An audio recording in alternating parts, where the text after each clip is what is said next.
Hi everyone, আজকে আমার কি রান্না হবে জানো? এর নাম হচ্ছে ভালোবাসা। ঠিকই শুনেছো, কারণ আজকে আমি বিরিয়ানি বানাবো। বিরিয়ানি আর ফুচকা, এই দুইয়ের মধ্যে খাদ্যপ্রেমী মানুষদের ভালোবাসা বন্ধ থাকে। আর আজকে আমাদের বিরিয়ানিটা না ডিম বিরিয়ানি হবে, এক কথা যাকে বলে আন্ডা বিরিয়ানি। এটা হচ্ছে দই, আমি দইটা কিছুটা ঢেলে নিয়েছিলাম, আর তার মধ্যে সমস্ত যা যা মশলা আছে সব দিয়ে মিশিয়ে নেব। মানে একটু হলুদ গুঁড়ো, একটু গোলমরিচের গুঁড়ো, এটা গোলমরিচের গুঁড়ো দিচ্ছিলাম বর্ষার জন্য না, মানে প্যাকেটগুলো একদম সেই মশলাগুলো এক জায়গায় বসে গেছে। আর এটা হচ্ছে একটু লঙ্কা গুঁড়ো, একটু জিরে গুঁড়ো, আর তার সাথে হচ্ছে অনেকটা বিরিয়ানি মশলা, আর একটু হচ্ছে কেওড়া জল, গোলাপ জল, কেওড়া জল, মিঠা আতর, এগুলো অল্প অল্প দিয়ে মানে মোটামুটি মশলাটা রেডি করে রাখতে হবে। আর অন্যদিকে আমি আলুটাও আলাদা করে সেদ্ধ বসিয়েছি, আর ডিমটা আলাদা করে সেদ্ধ বসিয়েছি। আলু ডিমটা সেদ্ধ আমি অন্যদিকে করে নিয়েছি। এবার হচ্ছে তেলের মধ্যে পেঁয়াজটা দেব, কারণ বিরিয়ানির সবচেয়ে ফার্স্টে তো বেরেস্তা বানিয়ে নিতে হবে, সেই জন্যে পেঁয়াজটা দিয়ে বেরেস্তা বানাচ্ছি।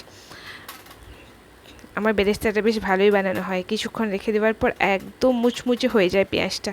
তারপর আর কি সেদ্ধ করে রাখা আলুগুলো আমি ভাজতে বসিয়েছি। তার আগে না কাঁটা চামচ দিয়ে আলুগুলোর একটু গায়ে ছিদ্র ছিদ্র করে নিলে মশলাটাও খুব ভালো মতো ঢোকে, আর আলুটা ভেতর পর্যন্ত একদম খুব সফটলি সেদ্ধ হয়ে যায়। সেই জন্যই আলুগুলো আমি ফার্স্টে সেদ্ধ করি, তারপর একটু কাঁটা চামচ দিয়ে ফুটো করে একদম লাল লাল করে ভেজে নিয়েছি। আর এবার হচ্ছে আলু আর ডিমের যে মশলাটা হচ্ছে সেটা রেডি করব, মানে যেটা দিয়ে দম দেবো আর কি, যেহেতু আমি চিকেন ইউজ করছি না। আর অন্যদিকে আমার ভাতটাও প্রায় 80% মতো সেদ্ধ হয়ে যাবে। এতো গরম মশলা দিলাম, আর পেঁয়াজ দিয়েছিলাম, আর একটু আদা দিয়েছিলাম। দেওয়ার পর তারপরে যে টক দই দিয়ে যে মশলাটা গুলে রেখেছিলাম না, সেই মশলাটা পুরো একদম ভালো করে দিয়ে দিলাম। দিয়ে অনেকক্ষণ ধরে কষাতে হবে। বিরিয়ানি এমন একটা রান্না যেটা খুব ভালো করে কষাতে হবে, মশলা একটু কাঁচা থেকে গেলে আর ভালো লাগবে না। ভাতটা আমার প্রায় 80% সেদ্ধ হয়ে গেছিলো, ওই জন্য আমি ওটা নামিয়ে রেখেছিলাম। আর এই যে এটা হচ্ছে ওই ডিম আর আলুটা কষানোর সময় দই দিয়ে ওপর থেকে যে রোগানটা ওঠে না, মানে যে হালকা হালকা তেলটা ওঠে, ওটা আমি একটা বাটিতে আলাদা করে তুলে রাখছিলাম। ওইটা আমি পরে ওই যখন দম দেবো বিরিয়ানিটা সে তাতে ইউজ করবো, একদম অল্প, খুব বেশি নয়। আর আমার কাছে কেশরও ছিল না, আর দুধও আমি দিইনি, সেই জন্য ওই কেশর ভেজানো দুধ এইসব করিনি। ঘরোয়া বিরিয়ানি যেরকম করে একদম হালকাভাবে কম সময় লাগবে এইভাবেই করেছিলাম। আর এটাই যে আমার ভাতটা কতটা ঝরঝরে হয়েছে দেখছো, একদম জুঁই ফুলের মতো ঝরঝরে ভাত। আর এই যে বেরেস্তাটাও দেখছো একদম মুচমুচে, আর এই যে রোগানটা। এবার হচ্ছে আমি ভাতটা লেয়ারিং করব।